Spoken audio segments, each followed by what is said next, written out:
एक रोशन सुबह थी। अली पार्क में अपनी बॉल के साथ खेल रहा था। हवा ठंडी थी और परिंदे मीठी गीत गा रहे थे। अचानक अली ने हल्की सी आवाज सुनी। व्हाट? इसने देखा झाड़ियों के पीछे से कोई छोटी सी चीख जैसी आवाज आ रही थी। अली ने करीब जाकर देखा तो एक नन्हा सा पप्पी झाड़ियों में फंसा हुआ था। उसके छोटे पाँव में कांटे लगे थे और वो डर के मारे रो रहा था।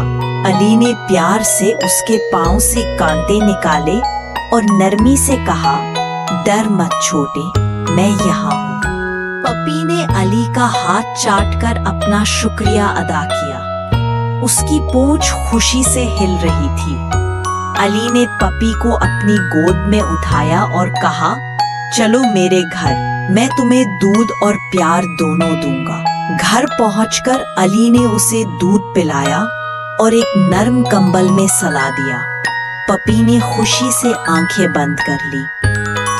अगली सुबह पप्पी ने अली के साथ खेलना शुरू कर दिया। दोनों पार्क में दौड़ रहे थे, हंस रहे थे और खूब मजा कर रहे थे।